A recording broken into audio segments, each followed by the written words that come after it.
Alors Air Congo est créé avec des Éthiopiens. Est-ce que le Congo ne peut pas avoir ses propres avions? Est-ce qu'un avion, ça coûte aussi cher que le Congo se soit aujourd'hui assis dans la location? On ne peut pas acheter de nouveaux avions. Ça coûte combien les avions pour que le pays, un si grand pays, puisse se contenter de ce que j'appelle moi de raccommodage? Au lieu d'une bande dédiée, certains créent même 2 bandes là-dessus. Vous avancez, vous arrivez au niveau du saut de mouton de Sosimat. Qu'est-ce qui se passe? En dessous du pont, vous avez ceux qui arrivent de Monjiba, qui se rabattent sur les 2 bandes, en dessous du pont, pour continuer, mais elles se trouvent à un moment donné face à 2 bandes qui sont face à elles. Mais tout est bloqué. Qui va faire marche arrière? Pourquoi? Parce que les usagers n'ont pas respecté. Il y a également des autorités, parce que nous avons des films là-dessus, avec les plaques, dont les gardes descendent, ouvrent les barrières sur le boulevard, empruntent. Sans sanction. Empruntent. Sans sanction. Ce sont parmi les autorités qui ont des immunités. Et il faudrait y aller. Oui, non, qui ne sont pas au-dessus de la loi là-dessus. Et à un moment donné, la justice pourra peut-être s'en occuper puisque ça existe. Mais ce n'est pas le rôle du ministère des Transports. Dans un état de délabrement très avancé, parce que moi, vous savez ce que je suis allé sur place pour voir. Est-ce que vous savez ce qu'on est en train de faire? L'ONATRA. C'est même pas L'ONATRA est en train... Il n'y a pas, en fait. Il y a des maisons sur les rails. Sur le rail. Eh bien, messieurs les journalistes, vous êtes sous-informés. Il y a des choses qui se passent ici que vous n'êtes pas au courant, mais bientôt vous êtes surpris. Ça fait depuis 2 mois que les équipes de l'ONATRA sont en train de travailler chaque jour pour réouvrir le rail entre la gare centrale et Njili. Alors il faut des aéroports pour ça, il faut la sécurité aérienne, mais quand nous regardons aujourd'hui la RVA, elle n'est pas vraiment au top de sa forme. Ça fait 20 ans que l'on parle d'un aéroport mythique. Pourquoi on n'a pas un aéroport digne de ce nom? Pourquoi, quand nous arrivons dans ce pays, tous les pays voisins, tous les 9 pays voisins, ont quand même pu faire dans les 10 dernières années des aéroports dignes de leur prestige? Nous, pourquoi on ne parvient pas? Moi, je veux bien qu'on parle. Je vais vous montrer quelques photos. Ça, c'est Paris. Ça, c'est Paris. Les gens sont en train de penser, d'imaginer que ici, au niveau de la RDC, les embouteillages, c'est un fait uniquement congolais. Ça, c'est encore Paris. Pour ceux qui voyagent, quittez Charles de Gaulle à 16h et arrivez en ville au niveau des Champs-Élysées. Vous allez faire du pare-choc contre pare-choc 4 heures pour le faire. Je défie quelqu'un qui dit qu'il fait ça moins pendant les heures d'embouteillage. Oui. Monsieur le vice-premier ministre, ministre du Transport et votre communication, vous pensez vraiment votre idée sens unique a réussi? Je pense oui. Je pense qu'il y a certainement des réglages à faire et nous le faisons chaque jour.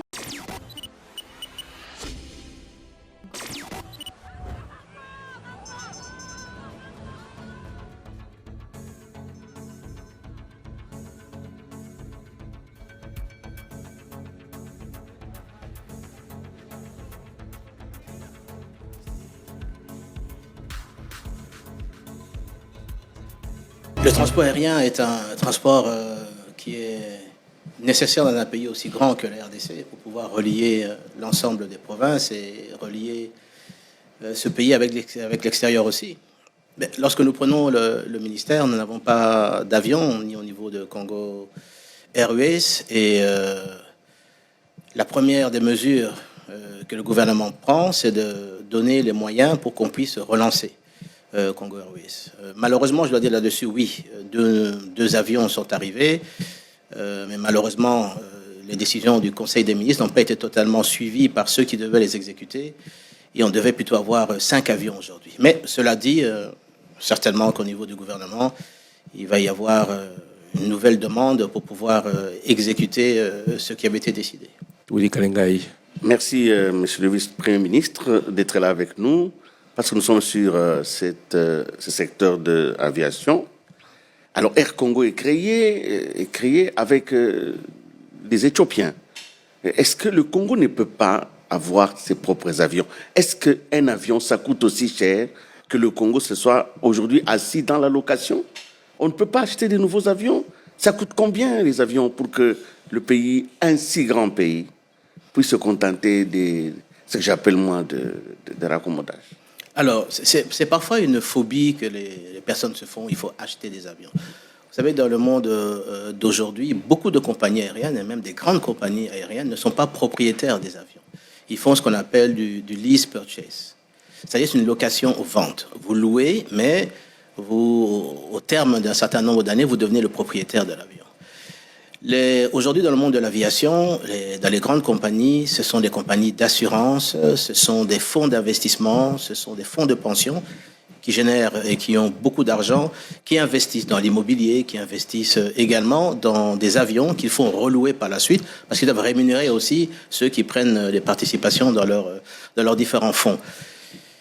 Air Congo est une réalité, c'est-à-dire que, je me souviens, c'est au retour, le lendemain du retour du dernier voyage que le président de la République a fait en Chine, qui m'a donné les instructions de pouvoir relancer, je veux dire, ce projet qu'il avait déjà avec mon prédécesseur, qui était le feu Okende, qui n'a jamais pu aboutir et qui a dit qu'il fallait mettre ça en route. Donc ça veut dire que 3 mois après, Air Congo aujourd'hui est une réalité. Son premier avion est arrivé, le deuxième doit arriver dans les jours qui viennent, et ça va faire là, c'est une série de plusieurs avions 737, 2 787 Dreamliner en location. Mais je vous le dis, vous savez, le prix d'un Dreamliner, si vous devez l'acheter, ça avoisine les 100 millions de dollars. À 737 neuf, c'est 60 millions de dollars. Mais on est quand même à 18 milliards de dollars oui, budget. On peut se permettre d'acheter quand même. Bien sûr, je veux dire, c'est une volonté politique. Par fierté nationale. C'est une volonté. Je suis tout à fait d'accord, c'est une volonté politique. Mais maintenant, la question est la suivante. Si on dit, voilà, on vous donne 100 millions de dollars, vous allez acheter un avion, un 787 Dreamliner. Ou si je vous dis, pour les 100 millions de dollars, la location d'un avion, un 737, c'est 240 000 dollars par mois. C'est ce que coûte la location d'un 737. 3 millions par an. Ça fait 3 millions par an. 30 ans pour le... Voilà, donc c'est le choix qu'il faut faire. Donc si avec 100 millions, eh bien, nous pouvons avoir 400 avions. N'est-ce pas? Pour avoir 100 millions. C'est un choix qu'il faut faire dans l'immédiat. Et lorsque nous atteindrons les 400 millions, à ce moment-là, vous allez générer suffisamment de revenus pour rentrer dans le programme de lease purchase. Sandra Nyangui, RTNC. Monsieur le vice-premier ministre, ministre des Transports et de Communication, merci de nous associer au fait à cette prise de parole. Alors, je veux parler de ce partenariat. L'État congolais a 51%, les Éthiopiens en ont 49%. Est-ce que pensez-vous que la RDC va tirer dividende de ce partenariat public-privé, sachant que sous d'autres cieux comme au Malawi, ça n'a pas marché avec Congo, Ethiopian Airlines. Ils n'ont pas encore recouvré l'argent qu'ils ont dépensé jusque-là. Vous pensez vraiment que chez nous, ça va marcher? Mais le pari, il est là. Et je pense qu'avec une gestion rigoureuse qui est mise en place, ça peut fonctionner. C'est un grand marché, la RDC. Vous le voyez, le nombre de compagnies qui est ici. Et le taux de remplissage est quand même atteint quand même les 80%. Je crois véritablement que le pari qui est mis là-dessus, on devrait arriver à 737 au-delà dans les 3-4 ans à venir, et 2 Dreamliner pour faire les vols sur Bruxelles, Paris et Dubaï également, ce qui est prévu. Ainsi que les vols sur l'Afrique du Sud, sur la Tanzanie, sur l'Ouganda, sur le Gabon, sur l'Angola également. Donc c'est un pari, oui, je pense que c'est faisable. Et s'il faut parler du personnel à bord, ça sera, nous savons tous que l'Éthiopie est déjà bien poussée sur le plan aéronautique. Est-ce que la République démocratique du Congo va sortir gagnant? Quand j'ai dit gagnant, je parle du personnel congolais. Comment est-ce qu'ils vont travailler? Parce qu'ils vont ramener tout. Alors je vous parle, des recrutements se font sur place. Déjà au niveau du personnel de cabine. Nous avons, avec Ethiopian, nous avons convenu de mettre en place ici un service technique poussé, lequel Boeing va certifier tous les entretiens, tel que ça se fait au niveau pour les connaisseurs, Ethiopian Airlines. Là-dessus, un service d'école de pilotage va également être mis en place. Donc ça va être un apport quand même au niveau de la République, ce partenariat avec Ethiopian. Mais il réussit au niveau du Togo avec Askai. Il réussit également avec d'autres partenaires là-dessus. Et je crois qu'il faut qu'on puisse faire confiance à la nouvelle gestion, au niveau management. C'est pas pour dire que nous laissons tomber Congo Airways, non.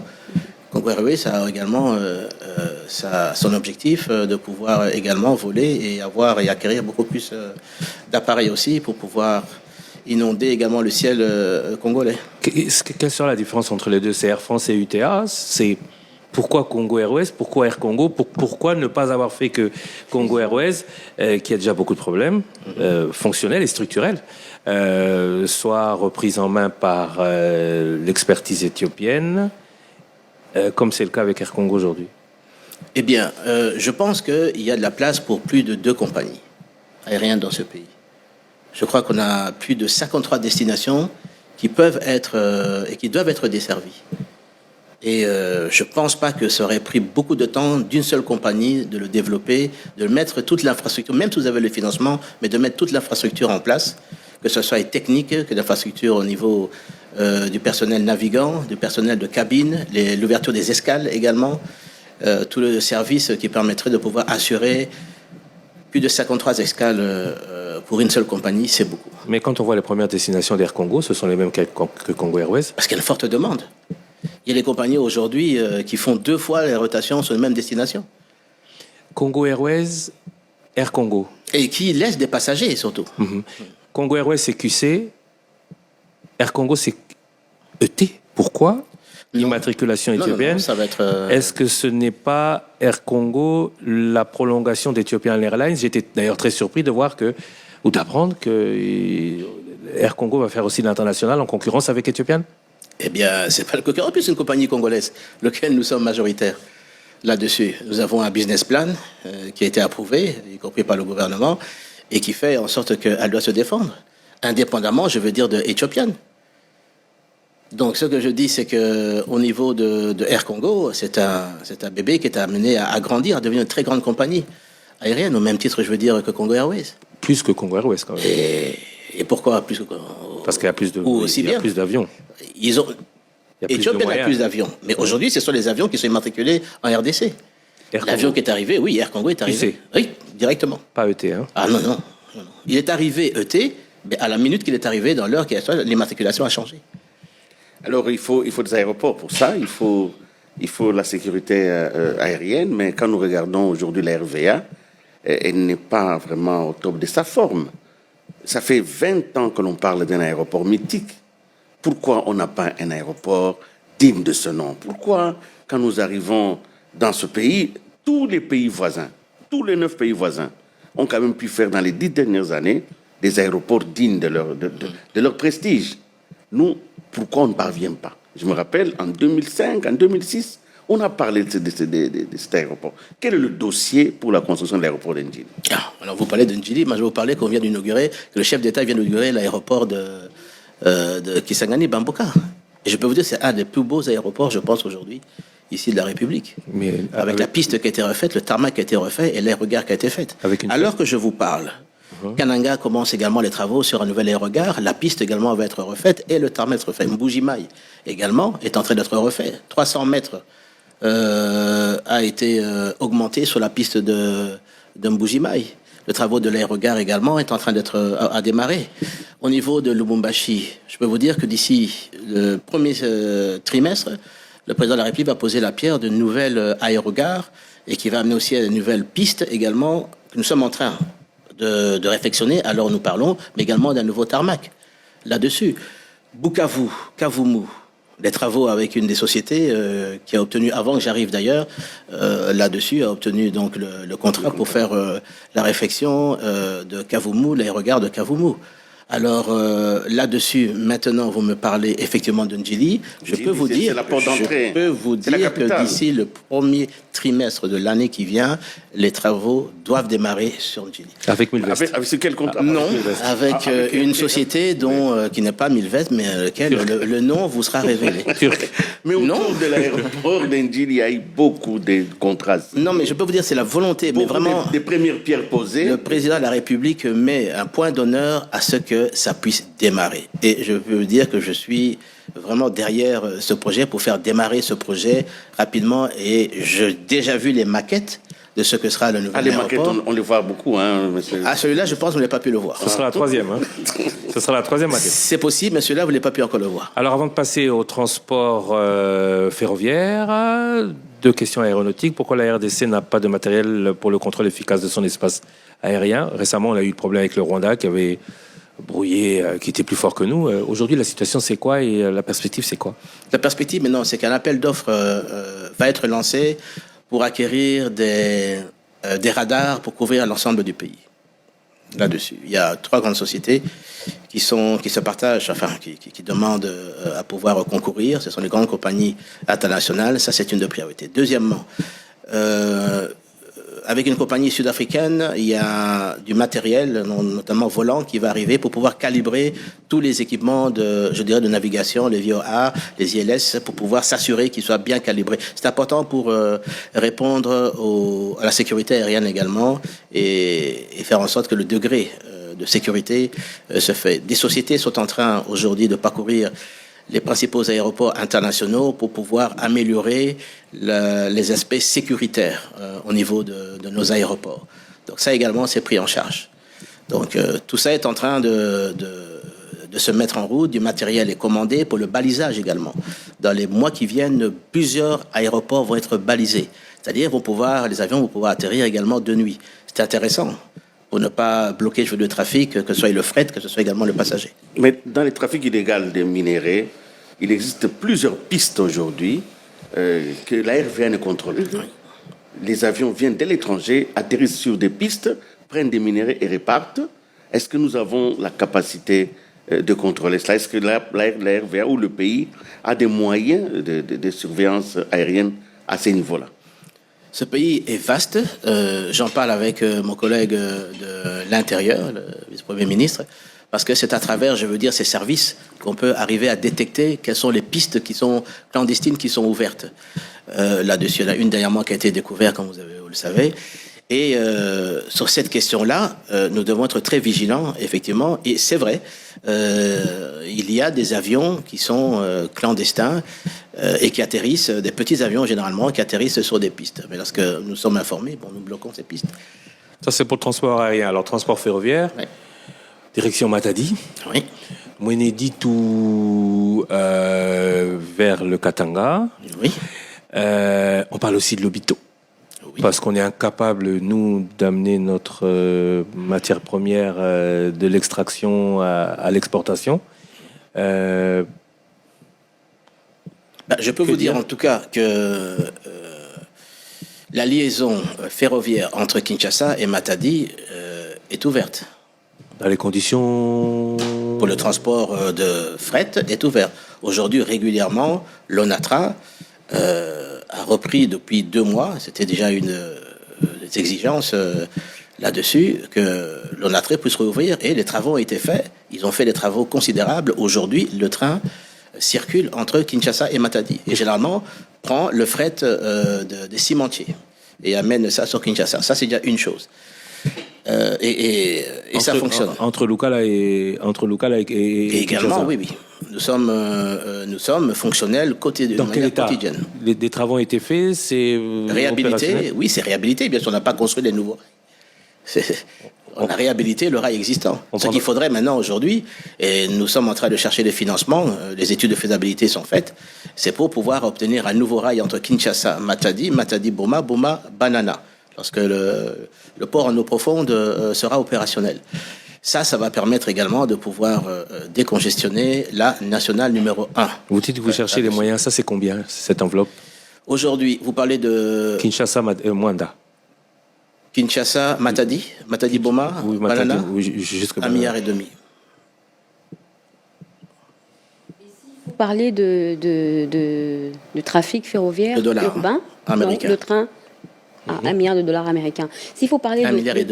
de train urbain, nous savons en son temps que le train urbain facilitait quand même désengorger les embouteillages. Je suis content que vous me mais posiez là, la question. c'est dans un état de délabrement très avancé parce que Est-ce moi, que vous savez ce que nous je sommes en suis train allée de sur faire place pour voir. Est-ce que vous savez ce qu'on est en train de faire? Je n'ai rien L'ONATRA. Le train urbain, c'est Non. même pas de L'ONATRA est en train- de disparition. Il n'y a pas, en fait. Il y a des plus- maisons sur les rails aujourd'hui. Sur le rail. Eh et bien, même, eh il y a bien, plus rien. messieurs les journalistes, vous êtes sous-informés. Il y a des choses qui se passent ici que vous n'êtes pas au courant, mais bientôt vous êtes surpris. Ça fait depuis 2 mois que les équipes de l'ONATRA sont en train de travailler chaque jour pour réouvrir le rail entre la gare centrale et Njili. Timidement, alors. Eh bien, il vaut mieux parfois ne pas parler trop et parler au moment où c'est réalisé. Mais je peux vous dire aujourd'hui qu'il nous reste 6 kilomètres, donc je peux en parler. Les plus durs peut-être, notamment au niveau de Pacajuma ou Au niveau du pont de Njili, là ça a été fort détruit, mais les travaux sont en train de se faire Même là-dessus. mais Mais à après, l'entrée de le la pont, gare. les choses vont aller beaucoup plus rapidement. C'est pour vous dire que ça, c'est déjà une première nouvelle que je peux annoncer, parce que c'est sûr maintenant. Parce qu'on a démarré il y a 2 mois, on ne voulait pas en parler, parce qu'on pensait qu'on allait même se heurter à la résistance de la population, des ceux qui ont mis Mais des du, kiosques sur le rail. côté là où ils Vous travaillent, il n'y a seriez- pas de problème. Mais- C'est vers Kitambo, c'est au Ah, centre-ville. je vais y arriver. Oui, c'est là. Je vais y arriver. Commençons déjà par ouvrir Gare Centrale Njili. Et vous serez surpris, la population elle-même n'a opposé aucune résistance et est en train d'applaudir les travailleurs de l'ONATRA lorsqu'ils sont en train d'ouvrir les allées, les rails qui étaient enfouis sur des terres. J'ai des vidéos de pelles chargeuses en train de sortir la boue qui était sur les rails. Donc on est en train de réhabiliter ça, l'ONATRA est en train de réhabiliter ça. Ensuite, je peux vous annoncer également que l'étude est en train d'être faite parce qu'il faudra exproprier, bien sûr, entre maintenant la gare centrale et Kitambo. Donc ça, c'est un exproprier travail. ceux qui ont construit sur les rails. Mais écoutez, je laisse le travail à la Mineta aux affaires foncières et également au ministre de l'Urbanisme qui sont saisis du dossier là-dessus et qui doivent prendre des dispositions assez rapidement pour pouvoir identifier tous ceux qui ont construit illégalement, je veux dire, sur le rail. Nous sommes toujours dans les réhabilitations des choses anciennes. Ailleurs, on parle de tram. Ailleurs, on parle de métro. Mais- nous n'avons pas d'ambition. Nous ne faisons que Alors, la lorsqu'on a résurrection des sécréments. ambitions, je peux vous parler de Métrokin aussi. Mais Métrokin, on en parle depuis combien d'années? Ça fait longtemps. Tapis. Voilà, donc Sans aucun ce qui signe, est hein. faisable et qui va fonctionner, C'est la c'est la réhabilitation dans un premier temps, et puis la modernisation. Soyons logiques avec nous-mêmes. Là, on est au train urbain. Excusez-moi, moi, je voudrais qu'on parle plus du Congo. Alors, allons-y. Mweneditu, l'Est de la République démocratique du Congo, ça marche pas aussi bien. On a même vu récemment des photos d'un train qui déraille. Et Lobito, le président, aujourd'hui est en Angola. Une proposition américaine avec les Angolais pour l'exploitation des minerais de la République démocratique du Congo, qui passerait par l'Angola, et ce serait donc l'Angola qui profiterait du service de ce train, plutôt que par le Congo, où l'on pourrait créer de nouvelles richesses. Pourquoi Lobito? Pourquoi pas Kolwezi, Mbujimaï, Kikwit, Kinshasa? Oui, je n'ai pas de problème. Mais vous savez que le rail existe jusqu'à Dilolo. Mais Alors, pourquoi ne pas le réhabiliter? pourquoi Lobito? Mais pourquoi Lobito? Pourquoi Parce Lobito? qu'on arrive à Dilolo. Les Angolais ont, eux, ouvert de Lobito jusqu'à notre frontière. Maintenant, le rail qui existait déjà, parce qu'il y a eu la guerre en Angola, il est là, il faut le réhabiliter. Et c'est ce que nous sommes en train de faire. L'initiative des Américains, pas simplement des Américains, mais également des Européens, sur ce rail est très important. C'est pour ça, d'ailleurs, un des sujets pour lesquels le président de la République va se rendre, c'est de pouvoir convenir avec les Américains, les Européens, l'Angola, la Zambie et la RDC, qui vont, sur lequel donc le territoire, le rail va passer. Nous sommes, nous, au niveau de ce rail très avancé, c'est-à-dire que nous avons déjà une pré-étude de faisabilité que nous sommes en train de réactualiser là-dessus. Pré-étude. Pré-étude. Nous sommes en train de réactualiser pour en faire une étude de faisabilité. Là où les Angolais ont déjà terminé le travail, nous sommes à la pré-étude. Non, mais vous savez que ça fait, comme vous avez dit vous-même, ça fait 5 mois que je suis au transport. Mais ces rails-là... Donc, dès que ça sera terminé, avec l'appui bien sûr de tous ces États qui souhaitent absolument voir cette possibilité d'évacuation effectivement de minerais vers l'Atlantique, je crois que c'est un plus parce qu'au-delà du rail lui-même qui va se faire, il y a toute une économie qui se crée tout autour de ça. À l'étranger. Mais pas, à l'étranger, c'est pas à nous. Même localement, au niveau de l'agriculture qui va se créer, au niveau des services, au niveau, je veux dire, des télécommunications. Les fibres vont passer, je veux dire, tout le long. Donc, il y a toute une économie des stations qui vont se créer tout autour de ça. Donc nous allons en profiter également et permettre également à tous les miniers de pouvoir avoir d'autres débouchés qu'au niveau de l'Afrique du Sud, qu'au niveau de la Tanzanie. D'ailleurs, la présidente tanzanienne est invitée également aujourd'hui au niveau de ce grand sommet. Monsieur le vice-premier ministre, la stratégie du rail passant par l'Obito est perçue par une opinion comme une forme de renoncement à notre propre souveraineté. Parce que il y a quelques années, pour pouvoir consolider la force du Zaïre de l'époque, le maréchal Mobutu avait décidé que ne sortiront du pays les minéraux que par un port congolais, zaïrois à l'époque. Donc c'est pour ça qu'on a commencé par le Katanga et ça sortait par le train jusqu'à Matadi.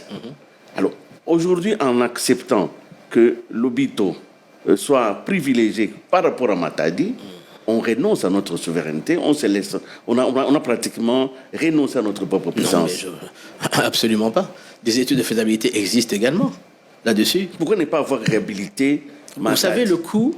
Pourquoi? Non. Parce que vous êtes dans la réhabilitation. Hein, bon, on pouvait quand même réhabiliter. Mais Matadi est réhabilité. Kinshasa, Matadi est réhabilité.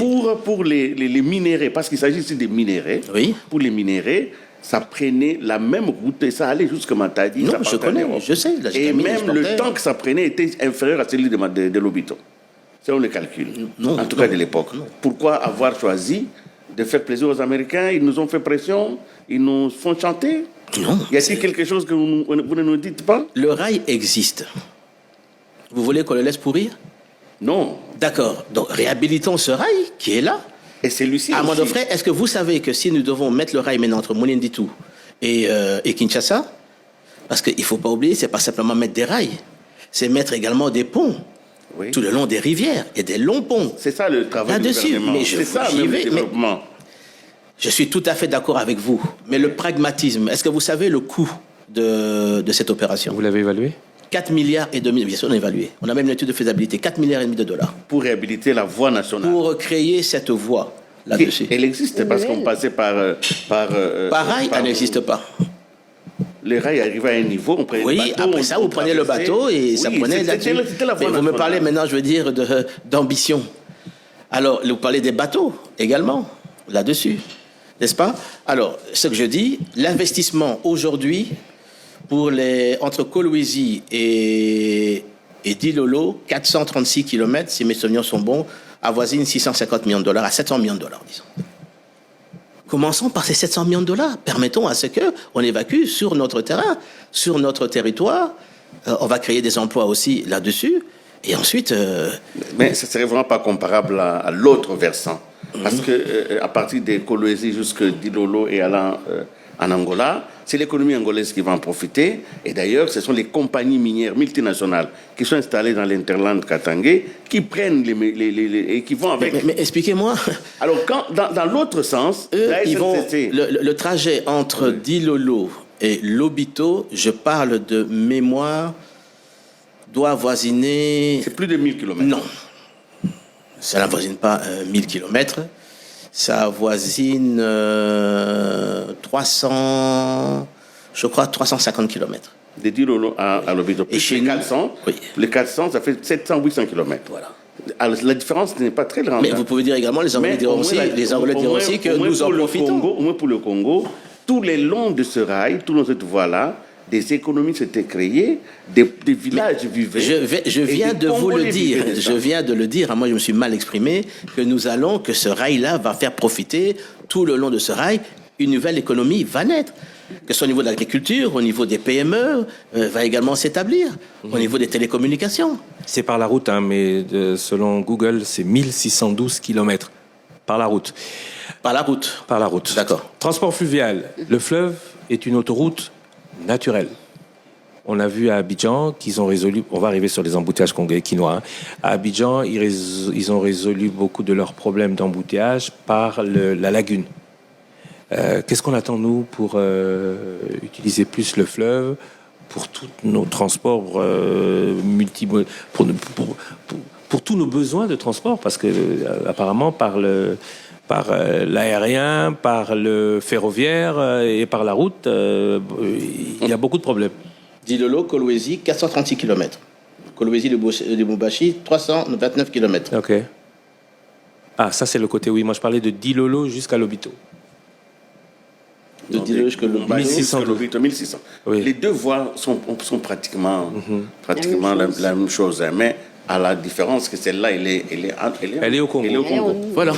Le fleuve. Oui. Le fleuve. Alors je vous parle, on est en train de construire 4 bateaux, parce qu'on veut relancer sur le fleuve le transport de passagers là-dessus. Et vous êtes, parce que je suis ces travaux qui étaient initiés à la demande du président de la République, je vois les travaux, je vois les coques en train de se faire construire. D'ici février, 4 nouveaux bateaux vont sortir pour le trajet, qui va aller jusqu'à Kisangani, qui vont passer également par la rivière Kassai, et qui vont aller au-delà de ça. L'objectif, c'est d'arriver à une centaine de bateaux. Ces bateaux coûtent 250 000 $ là-dessus. Ça va transporter entre 180 et 200 personnes, d'autres bateaux jusqu'à 350 personnes. Ça, c'est en construction. Deuxièmement, il y a un travail important qui doit se faire également, c'est le dragage du fleuve. Et le balisage. Et le balisage là-dessus. Ça va de pair. Et ça également, nous sommes en train de lancer les appels d'offres pour l'acquisition de dragues là-dessus et de sociétés également qui vont faire le balisage. On réveille la CVM. La CVM, elle n'est pas morte, hein, mais elle est là. Mais là, sur le fleuve, c'est l'RVF. RVF, oui. Et la CVM, c'est sur le bief entre Matadi, Boma, jusqu'à... C'est bien d'acquérir plusieurs bateaux. Du côté sécurité, plusieurs fois, nous avons vécu les naufrages et il n'y a pas de contrôle sur ce point. Ah, vous avez évoqué le transport des passagers. Dernièrement, à Bukavu, il y a eu naufrage. Vous-même, vous avez lancé les travaux pour la sécurité, pour le suivi et tout. Où est-ce que vous en êtes? Eh bien, où est-ce que vous en êtes, c'est que vous avez suivi toutes les mesures qui ont été prises là-dessus. Aujourd'hui, je peux vous dire que depuis 2 mois que ces mesures ont été prises, il n'y a pas un jour où les commissaires fluviaux n'interceptent pas et ne saisissent pas des bateaux, qui ne répondent pas aux normes, qui sont surchargés, et surtout lorsqu'on trouve des bateaux avec des passagers sans gilet. Je peux vous dire qu'aujourd'hui, la leçon a été bien comprise, parce que je reçois les vidéos, les photos systématiquement au niveau du transport fluvial. Les personnes ont compris, et les passagers, en tout cas, naviguent avec des gilets, et ça, j'en ai la preuve. À Bukavu ou bien... Je vous dis, partout. Non, ne rigolez pas. C'est très sérieux ce que je vous dis. J'ai des photos. Si on avait le temps ici, je vous montrerai les photos là-dessus. Et bien, vous savez qu'à Mbandaka, demandez le nombre de bateaux qui sont saisis là, à Mbandaka, aujourd'hui, je vous parle. À Maluku, vérifiez. Faites une enquête en tant que journaliste. Vous allez voir. Moi, j'ai les vidéos là-dessus. Je vois les bateaux. Il y a eu encore un cas de naufrage. C'était du côté de Minova. Vous avez peut-être appris ça. Qu'un bateau a coulé avec des minerais. Qu'est-ce qui a sauvé, je veux dire, les passagers? C'est parce qu'ils avaient tous des gilets. Sinon, ils seraient tous morts là-dessus. Non, on est très sévère sur cette question. Les commissaires fluviaux ont des instructions précises. Beaucoup ont été révoqués. Et aujourd'hui, il y a plusieurs capitaines de bateaux qui se trouvent au parquet. Et des bateaux qui sont saisis ici. Mais nous savons tous, lorsqu'il y a des mesures, 2 mois, 1 mois, 2 mois, 3 mois, on suit, et puis à un moment donné, il y a eu une léthargie. Mais vous pensez vraiment que dans le fin fond de la République, je prends Kisangani vers Mbandaka, Équateur, dans les fins fonds, est-ce que cette mesure-là sera vraiment suivie? Mais cette mesure, vous appelez le commissaire fluvial à Mbandaka. Vous lui posez la question, combien de bateaux ont été saisis à Mbandaka depuis 2 mois? Je peux vous dire, il n'y a pas moins d'une 50aine. Mais on les saisit parce qu'ils n'ont pas de gilet. Parce qu'ils sont surchargés. Oui. Surchargés. Vous voyez des bateaux dont la coque arrive quasiment à 15 cm du niveau de l'eau. J'ai des vidéos là-dessus. Vous voyez des coques et des personnes qui sont, je veux dire, à proximité et pourraient tomber dans l'eau. Mais ça, ces bateaux sont saisis et les capitaines sont interpellés au niveau du parquet. Il y a des bateaux, mais il y a des barges qui sont... Je parle également des barges.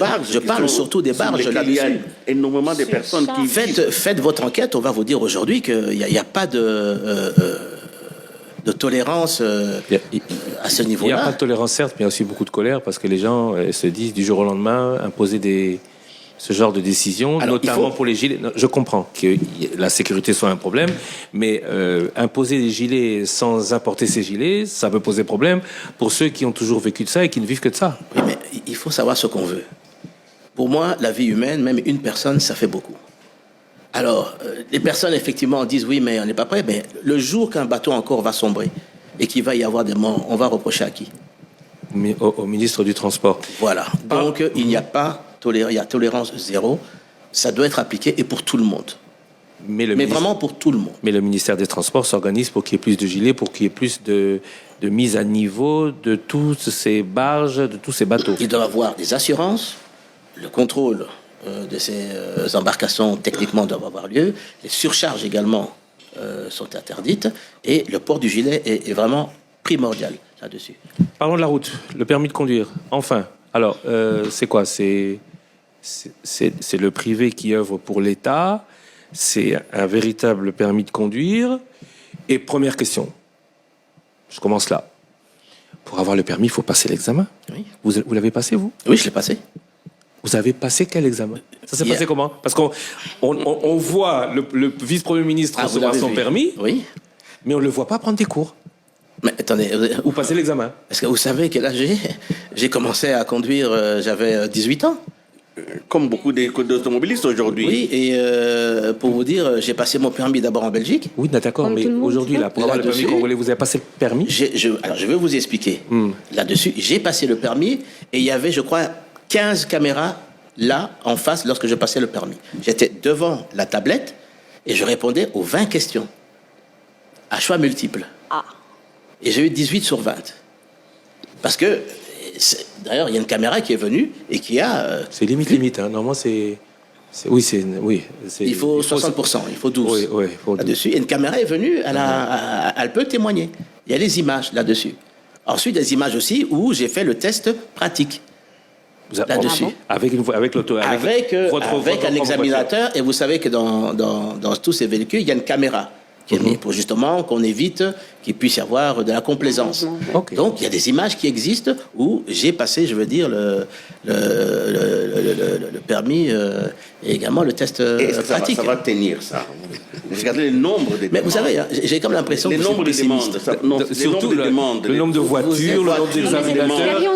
C'est l'expérience vécue, au fait, qui nous Oui, font... mais je peux vous dire, aujourd'hui, nous avons un permis qui est biométrique, avec puce là-dessus, et je sais qu'aujourd'hui, et que demain, il y a toute une série de permis qui vont sortir. C'est-à-dire des cartes qui vont être remises à des personnes qui ont passé leur permis hier, avant-hier. Combien d'examinateurs avez-vous mis dans le... Là-dessus, à un seul endroit. Ça se passe à un seul endroit. S'il vous plaît, monsieur Willy. Ça a été lancé le 25 novembre. On a pris quand même le soin de vérifier que tout le système se passe bien, et je peux vous dire que tout le système se passe bien. C'est-à-dire, vous prenez votre formulaire pour passer le permis auprès d'une banque, ici de la place, vous payez là-dessus pour avoir le formulaire, vous allez ensuite dans un centre, notamment pour l'instant il y a le centre de l'eau, mais nous avons le centre également qui va s'ouvrir là, ici, la semaine prochaine au niveau de l'État. Il y a 2 autres centres qui sont déjà constitués, oui, qui sont là. Déjà, ici à Kinshasa, nous allons étendre ça. Ils existent, ils vont être ouverts. Et à l'intérieur du pays, il y a plusieurs villes qui sont déjà prêtes, c'est-à-dire Matadi, Lubumbashi, Goma, Kisangani, et alors, et également, enfin, je peux les citer également, c'est tous les provinces d'abord, les chefs-lieux vont avoir leur centre. Nous sommes en contact avec les gouverneurs qui nous ont trouvé, je vois, des installations pour mettre tous les équipements qui existent déjà. Donc, c'est très simple. Vous y allez, vous êtes devant une tablette, vous vous inscrivez, vous mettez vos empreintes digitales, on vous fait la photo, vous allez devant une tablette, sur une table, et vous avez une dizaine de minutes maximum, 7 minutes je crois, pour faire répondre aux 20 questions. À part le côté financier que ça va rapporter, parce que c'est de l'argent, quel est l'objectif que vous poursuivez en mettant en circulation le nouveau permis? Mais est-ce que vous imaginez qu'on n'a pas de permis de conduire dans notre pays depuis 2017? Est-ce que vous trouvez ça normal? Est-ce que vous savez que, et peut-être vous voyagez beaucoup, lorsque vous allez louer une voiture, que vous présentez le permis congolais, on vous dit que non, ce n'est pas valable. Il est expiré. Il est expiré. Et rien que pour cela. Et ici, le permis de conduire, c'est pour arriver que les usagers de la route, nous parlions tous le même langage. Ouais. Et ce qui n'est pas souvent le cas, puisque il n'y avait pas, je veux dire, de code, il n'y avait pas de passation, je veux dire, du permis, de questionnaire, 820 questions qu'il y a, à choix multiples. Mais il faut aller sur le site de la conadep.cd et vous pouvez vous entraîner à pouvoir lire ces questions et à pouvoir obtenir des réponses sur ces questions.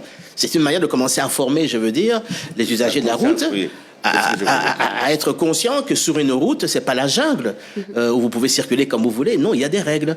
Et ces règles-là sont là. Je sais, par exemple, une des sociétés me disait aujourd'hui de transport de poids lourds que sur 10 chauffeurs de poids lourds de cette société, 9 ont raté le permis.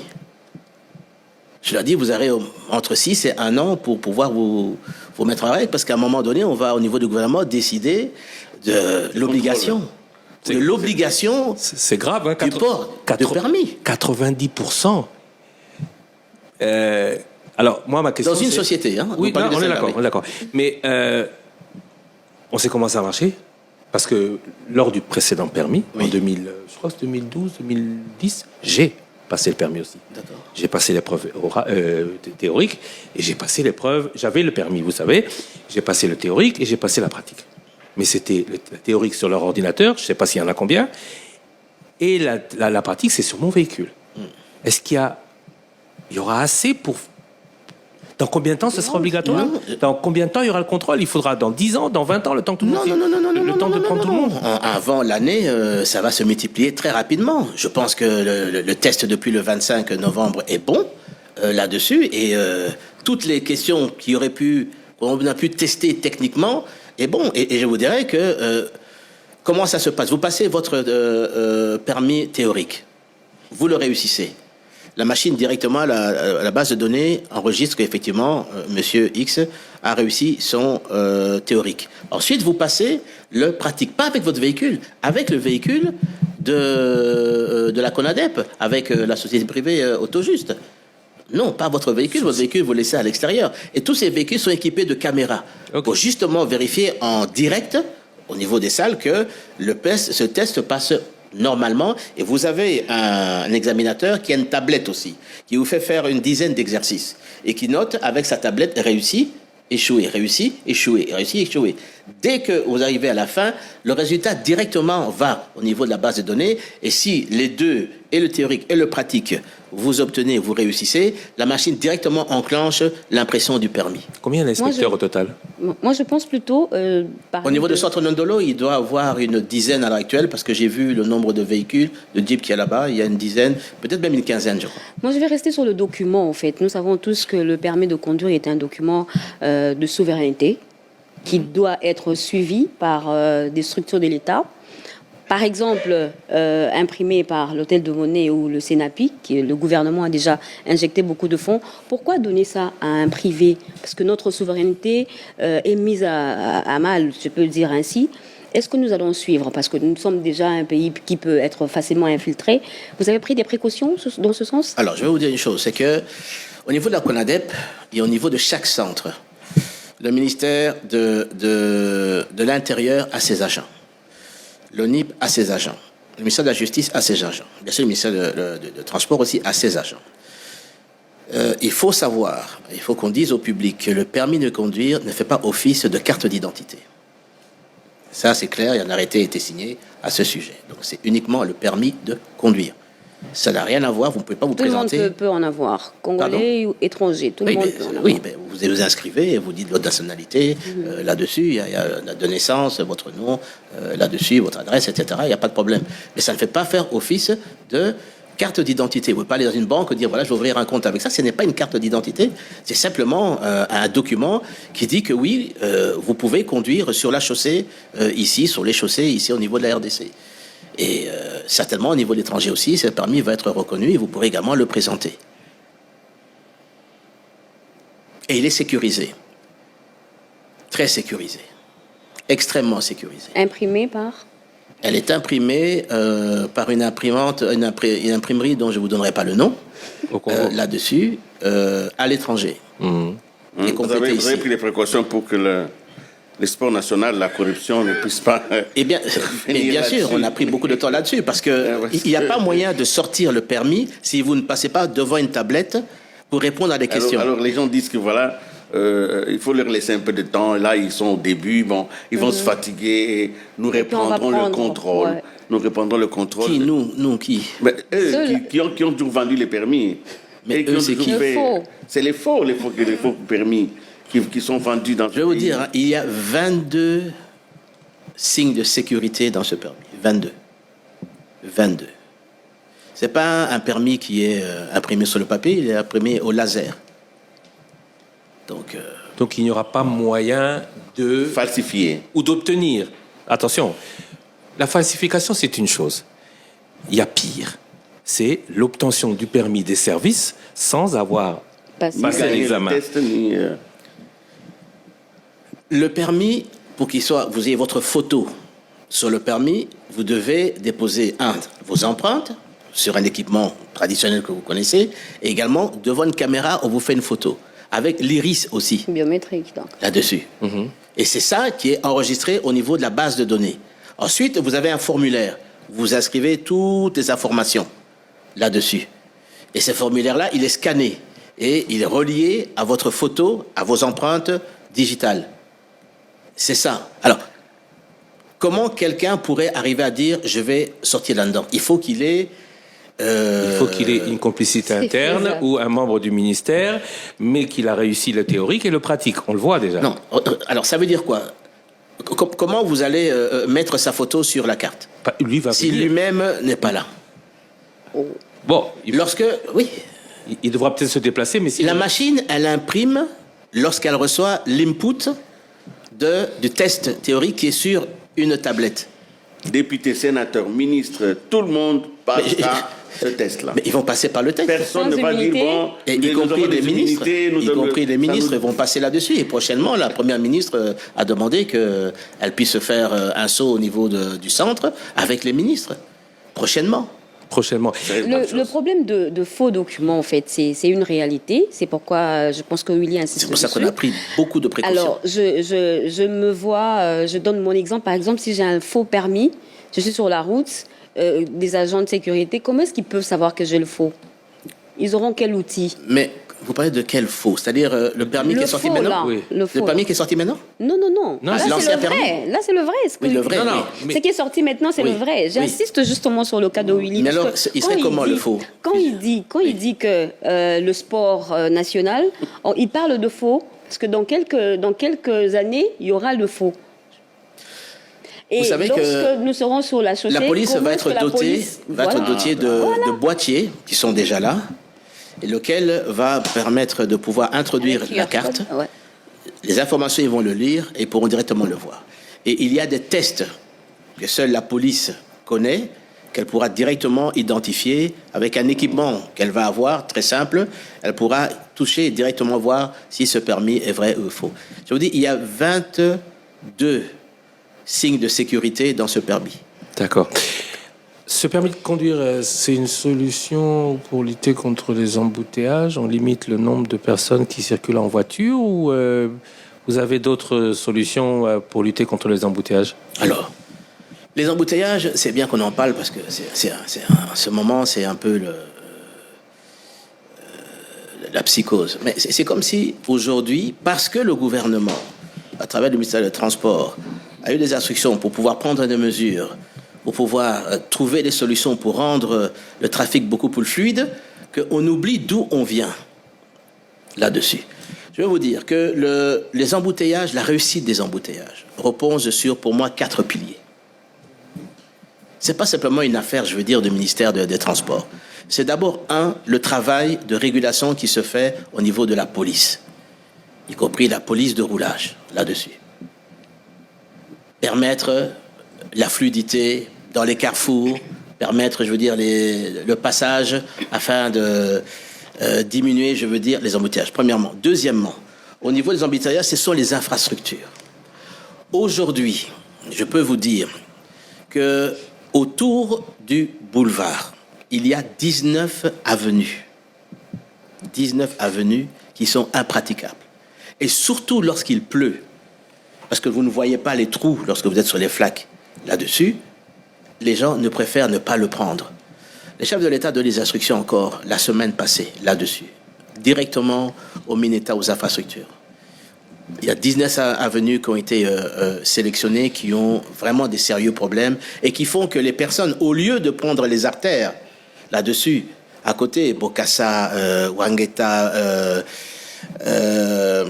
Tombalbaye, Kassai, Tombalbaye, Huilori, tout ça. Tout ça sont défoncés au UA2. Oui. Là-dessus, tout est défoncé. Le chef de l'État donne des instructions claires et les travaux vont commencer à partir de demain. J'étais encore avec le Minéta aux infrastructures. Ils ont eu des réunions avec les différentes sociétés là-dessus. Les travaux vont commencer demain. Et ça va se faire jour et nuit. Ce sont les instructions du chef de l'État. À partir du moment où ces travaux vont se terminer, je pense dans une quinzaine de jours, peut-être maximum un mois là-dessus, vous allez voir une plus grande fluidité encore au niveau du trafic. Ça, c'est au niveau des infrastructures. Alors, nous avons également les usagers de la route. Alors, ça c'est le pire, parce qu'à la fois, on critique, mais ceux qui critiquent, c'est ceux qui violent eux-mêmes ce que nous mettons d'accord. On a mis, exemple, on a mis la bande dédiée. La bande dédiée, c'est la 4e bande lorsqu'il y a 3 bandes là-dessus. Mais qu'est-ce qui se passe? Et ce que moi-même j'ai vu, ce que nous vivons, c'est que lorsque, admettons, maintenant nous sommes le soir, à partir de 15h jusqu'à 21h. La bande dédiée, c'est-à-dire la bande de gauche là-dessus, vous allez voir que certains vont le prendre et à un moment donné, il y a 2 choses qui se passent. Vous avez quelqu'un qui est sur les 3 bandes de droite qui décide, lui, de vouloir couper maintenant la route au lieu de continuer tout droit, d'enlever même les barrières qui sont là et de pouvoir rentrer. Qu'est-ce qu'il fait? Lorsqu'il s'arrête pour essayer de tourner, d'abord, il crée un embouteillage derrière lui. Tout se freine parce que lui ne peut pas bouger. Mais lorsqu'il s'engage maintenant de l'autre côté, il bloque aussi les véhicules qui arrivent de face. Et généralement, c'est ça qui crée les embouteillages. Mais autre chose aussi, et ça nous avons vécu ça, au lieu d'une bande dédiée, certains créent même 2 bandes là-dessus. Vous avancez, vous arrivez au niveau du saut de mouton de Sosimat. Qu'est-ce qui se passe?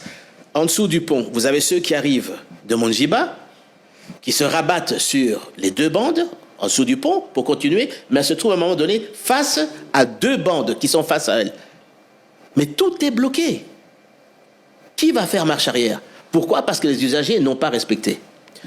Il y a également des autorités, parce que nous avons des films là-dessus, avec les plaques, dont les gardes descendent, ouvrent les barrières sur le boulevard, empruntent. Sans sanction. Empruntent. Sans sanction. Ce sont parmi les autorités qui ont des immunités. Et il faudrait y aller. Oui, non, qui ne sont pas au-dessus de la loi là-dessus. Et à un moment donné, la justice pourra peut-être s'en occuper puisque ça existe. Mais ce n'est pas le rôle du ministère des Transports. Mais quand il y a la flagrance, le ministère des Transports peut faire appliquer les amendes ou les saisies de véhicules. Absolument, et on va y arriver. On va y arriver. Donc, ouvre les barrières par les policiers qui accompagnent. Grand Béant, lui, il passe, il règle son problème, mais il laisse les barrières comme ça. Ça veut dire que, si les barrières sont ouvertes, les autres suivent. Tout le monde. Et ça vous crée également les embouteillages. Alors, le dernier, c'est le matériel. Vous avez vu que de plus en plus, des barrières sont en train d'être mises en place. Je crois que vous l'avez remarqué. Sur Huilori, vous avez remarqué tout Huilori maintenant, il n'y a plus d'embouteillage, on a mis les barrières. Sur le boulevard. Même ici sur le boulevard. Mais ce n'est pas suffisant. Nous allons tripler partout. Le nombre que vous voyez maintenant va être multiplié même par 4 pour pouvoir vraiment cerner toutes les avenues où on peut constater que les gens débordent là-dessus. Et puis, il y a des traverses bétonnées qui sont en train d'être construites et qui vont également être mises dans les artères telles que Lumumba, telles que sur la route de Djili également. Parce que vous vous rendez pas compte, mais si vous faites attention, il y a des traverses bétonnées que les gens poussent et ouvrent et qui devraient rester fermées. Ça aussi, ça crée les embouteillages. Donc, ce que je dis, si tout le monde respectait les règles qui sont établies, avec le matériel que nous sommes en train de mettre en place également, Et si la police également restait ferme dans le travail qu'on lui demande, vous allez voir que nous allons réussir ça. Il y a des exemples. Vous partez aujourd'hui de Pigeon, de Binza. Vous faites la moitié du temps pour arriver en ville. Là-dessus. C'est vrai qu'il y a encore des endroits où il faut que nous travaillions. Limité, première rue, deuxième rue, il faut qu'on travaille. Kingaboy, le matin, vous pouvez passer maintenant sans embouteillage. Le soir, il y avait un problème, on a rectifié ça. Il faut savoir que c'est une commission qui est composée de, bien sûr, le ministère des Transports, le ministère des IPTR, le ministre lui-même est là, l'aménagement du territoire lui-même est là, le commandant, le commissaire de la ville est là, avec ses adjoints dans cette commission là-dessus. Le CNPR, la Commission nationale de la prévention routière, elle est là aussi. L'OVD. Elle relève de vous, hein? Bien sûr, elle relève de moi. Oui. L'OVD est là aussi, pour justement parler de ces problèmes. Le ministère de l'Intérieur est là aussi, avec ses délégués. C'est pas une affaire simplement qui concerne le ministère tout court. Tout le monde, et au moins une fois par semaine, nous nous réunissons, et tous les jours, parce que nous avons un groupe, au-dessus, nous avons les informations de ce qui se passe et les réactions qui doivent être prises au fur et à mesure lorsque des problèmes se posent. Et vous avez annoncé... Ça fait 5 jours aujourd'hui, je dois dire que je n'ai pas entendu de gros problèmes là-dessus. Ça dépend des axes. Ça dépend des axes, je suis d'accord, mais de manière générale, sur ce qui se passait. Je ne vais pas avoir la pelouse avant de le rattraper, mais nous travaillons chaque jour, la police travaille chaque jour sur le CNPR également aussi, sur toutes ces questions à régler et à affiner. Et l'objectif, c'est de rendre plus fluide encore les embouteillages. Mais vous savez, hein, moi, je veux bien qu'on parle. Je vais vous montrer quelques photos. Ça, c'est Paris. Ça, c'est Paris. Les gens sont en train de penser, d'imaginer que ici, au niveau de la RDC, les embouteillages, c'est un fait uniquement congolais. Ça, c'est encore Paris. Pour ceux qui voyagent, quitter Charles de Gaulle à 16h et arriver en ville au niveau des Champs-Élysées, vous allez faire du pare-choc contre pare-choc 4 heures pour le faire. Je défie quelqu'un qui dit qu'il fait ça moins pendant les heures d'embouteillage. Ça, c'est encore Paris. Je le montre parce qu'on veut manipuler parfois la jeunesse en leur disant non, voilà, les embouteillages, c'est le fait simplement de la RDC. Ça, c'est Londres. Ça, c'est le Caire, en Égypte. Ça, c'est encore le Caire. Ça, c'est Pékin, en Chine. Ici encore, c'est Pékin. Là, c'est Abidjan. Encore Abidjan. Ça, c'est Lagos. Encore Lagos. Vous avez parlé de 4 piliers. Régulation. Oui. Si on doit comparer avec Paris, Abidjan, Pékin et Lagos, au Congo, il y a problème. Infrastructure. Si on doit comparer avec ces pays, au Congo, il y a problème. Respect du code de la route. Si on doit comparer avec ces pays, au Congo, il y a problème, surtout que nos routes, nous, elles sont muettes. Matériel, si on doit comparer avec ces pays, au Congo, il y a problème. Est-ce qu'aujourd'hui, on peut se comparer avec ces pays? Oui, il y a des problèmes aussi là-bas, et se dire, chez nous, c'est comme chez eux? Non, oui. D'abord, attention, Kinshasa, je pense que par rapport à tous ces pays, à part le Caire, qui est une très grande ville, puisqu'ils ont étendu encore à une nouvelle ville qu'ils ont créée, c'est une des plus grandes capitales, je veux dire, au niveau de l'Afrique. Je dis, à part le Caire, là-dessus, il y a plus de 20 millions d'habitants. Vous avez des ménages aujourd'hui qui ont 2-3 voitures, de plus en plus, là-dessus. Je comparais il y a 10 ans. On doit s'adapter à ça. C'est vrai qu'il y a des problèmes d'infrastructure. Il y a au niveau de routes qu'il faut réparer. Je ne pense pas qu'on est les seuls. J'ai vu aussi à Bruxelles, à Paris, sur les autoroutes, on fait également des travaux. C'est vrai que là, il y a des travaux que nous devons absolument faire. Et c'est en cours, ça va démarrer demain. On doit s'adapter ou on doit repenser la circulation? Donc, vous, c'est le ministère du Transport. Dans d'autres pays, il y a le ministère de la Mobilité. Est-ce qu'on ne doit pas se dire... Depuis trop longtemps, on n'a pas pensé à ce qui se passe chez nous. Aujourd'hui, on doit réfléchir à ce qui doit être fait. Vous n'êtes pas passé vous n'avez pas fait ce saut qualitatif? Non, mais qu'est-ce que je fais là maintenant? En fait, c'est parce qu'on dirait qu'on est en train de réveiller les personnes. Soudain, maintenant, tout le monde parle d'embouteillage. Mais c'est parce qu'on s'est attaqué, je veux dire, à un problème. Et que tout le monde maintenant crie, tiens, embouteillage. Mais il n'y avait pas d'embouteillage avant? Vous vous souvenez, moi j'ai entendu des personnes qui disaient, j'ai quitté Binza, j'ai mis 3 heures pour arriver en ville. Moi j'ai entendu des personnes qui me disent, j'ai quitté la ville, j'ai mis 5 heures pour arriver à l'aéroport. Vous oubliez ça? C'est ce qu'on a vécu ici. Tout à l'heure, vous avez dit que le chef de l'État a donné l'ordre que les travaux commencent, et vous avez même dit que ça commencera demain. Vous savez que dans cette ville ici, des ordres comme ça ont été donnés.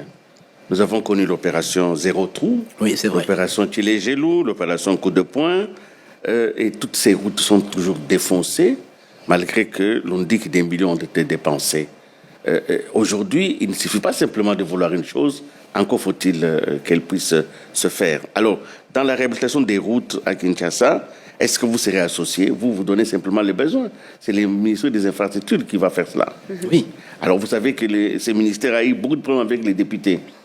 Et les députés sont en train de poursuivre les ministères parce qu'ils estiment que rien n'a été fait et rien ne se fera. Au niveau du ministère des Transports, on s'est attelé à identifier avec la police, avec le CNPR, quelles sont les raisons pour lesquelles, par exemple, les boulevards sont encombrés là-dessus.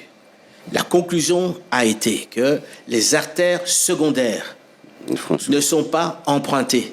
Et si ces artères secondaires étaient réparées, parce que bon, j'ai pas le temps ici, je peux vous montrer des vidéos, les voitures roulent à du 3, 4, 5 km, ne peuvent pas rouler plus que ça. Et le constat que nous avons fait, c'est que si ces artères nous avons identifié 19 artères, si elles sont réparées, la circulation sera encore d'autant plus fluide parce que les personnes ne vont pas fuir ces zones-là, vont les emprunter pour pouvoir aller dans leur lieu où ils doivent se rendre. Et ne pas systématiquement prendre le boulevard pour arriver, je veux dire, à un moment donné, à pouvoir le sortir et emprunter. Voilà. Et alors, qui va s'occuper de ça? C'est le ministère des Infrastructures. Effectivement, nous avons donné le nom de ces avenues. Je suis en contact permanent, si je peux dire, avec le ministère aux Infrastructures, qui est, oui. Je peux vous dire que c'est quelqu'un qui est déterminé et qui est dévoué là-dessus, sur le rétablissement, je veux dire, de ces infrastructures. Bien sûr, ça demande des moyens là-dessus. Mais en tout cas, les instructions du chef d'État, je suis témoin parce que je les ai reçues directement. Il les a reçues aussi directement. Je vis dans lequel le président a parlé là-dessus et elles vont se faire. En tout cas, moi, je suis en train de veiller avec lui au quotidien, lui demandant où est-ce que vous en êtes avec l'OVD, et il me répond systématiquement. Ils ont des réunions tous les jours. Mais ils n'ont pas de moyens. L'OVD, par exemple... Là, pour l'instant, je veux vous dire que... Ça fait 5 ans qu'on n'a pas travaillé Kabambare.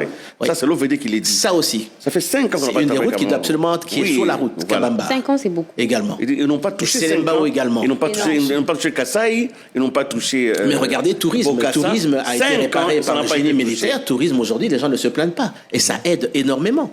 Des moyens. On peut régler ce problème en un mois. Voilà, je cite Godempoy, le député Godempoy, oui, qui dénonce de profonds détournements de fonds décaissés pour réaliser les routes. Est-ce que cette nouvelle opération de 19 routes ne sera pas non plus une opération où certains vont s'en mettre plein les poches et que l'usager risque de se retrouver dans la même situation qu'aujourd'hui? Écoutez, là, vous me posez une question, je ne suis pas divin, hein. Je ne sais pas répondre là-dessus, je ne pense pas du tout. En tout cas, lorsque je parle avec le ministère aux infrastructures, c'est quelqu'un qui n'a pas reçu l'argent, qui est la cible des députés aujourd'hui, parce qu'il n'a pas l'argent, et non pas parce qu'il a reçu un argent dont il ne sait que faire.